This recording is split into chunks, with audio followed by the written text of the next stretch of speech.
Britain opening its gates so wide that this is what you now see in London in response to strife in the Middle East, although you might have thought this was actually the Middle East itself.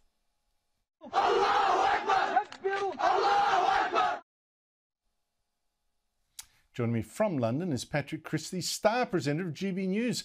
Boy, Patrick, London is different now. The Middle East and its conflicts seem to have come right to your doorstep, and I mean literally.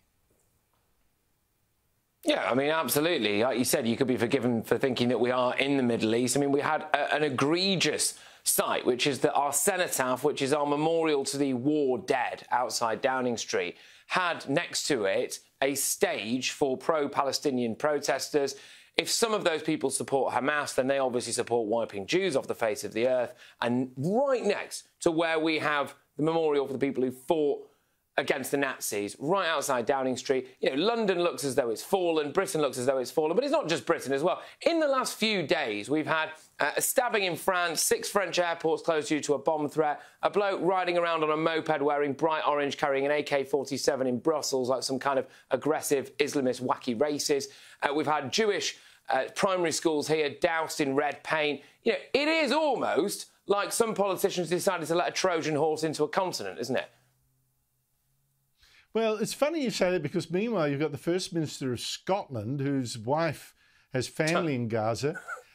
He's got this brilliant idea. Why doesn't Scotland take in lots more refugees from Gaza? Here he is. There are currently 1 million people displaced within Gaza. Scotland is willing to be the first country in the UK to offer safety and sanctuary to those who are caught up in these terrible attacks. There was a long wait there before there was some half-hearted applause. Is this really what Britain needs? Well, no. And we should be taking our lead from the neighbouring Arab countries like Egypt, Jordan and Turkey, all of whom have come out and said they will refuse to take a single Gazan refugee. Now, they will claim, no doubt, that it's because they want people to preserve the Palestinian homeland. The reality is that they know that that particular part of the world is unfortunately riddled by a vile terrorist group called Hamas, and they do not want to allow that into their own countries. Well, step forward the useful idiot Hamza Yusuf, who's decided to open Scotland up as some kind of training ground for these people to come over here. Nobody's consenting to this. He's just floated this policy that's completely bizarre. It is absolutely ludicrous. And how on earth could anybody look around at what's going on in the Channel at the moment, what's going on outside Downing Street, what's going on around Europe, and think that the solution to that is more of the same? Although when it comes to Hamza Yusuf, he has in the past expressed his disdain for the amount of white people that there are in positions of power in Scotland. Maybe, just maybe, he's hoping to replace some of those. Oh, well, you mentioned that. Let me show people what he actually objects to. Here he is. When the most senior positions in Scotland are filled almost exclusively by those who are white. Take my portfolio alone. The Lord President, white. The Lord Justice Clerk, white. Every High Court judge, white. The Lord Advocate, white. The Solicitor General, white. The Chief Constable, white. Every Deputy Chief Constable, white. Every Assistant Chief Constable, white. Every chair of every public body is white. The way he whipped out the word white like it tasted bad. Scotland, lots of white people. Stunned, I am. Yeah,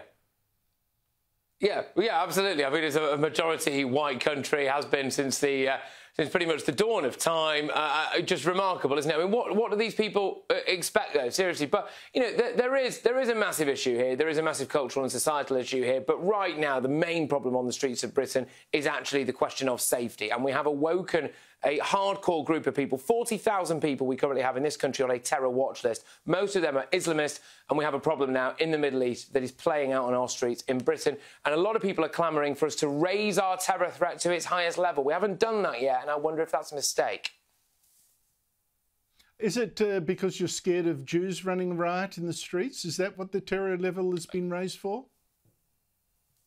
Yeah, Jehovah's Witnesses, mostly, actually, Andrew. There is a real problem with them in the Mormon community. Yeah. It's always them. Those Mormons wouldn't trust them as far. Yeah. Always those Mormons. I mean, seriously. Honestly, Patrick Christys, thank you so much indeed for your time. I mean, really, immigration is such an issue that we have to come to grips with, but for so long, discussion has been so censored. You run a risk, don't you?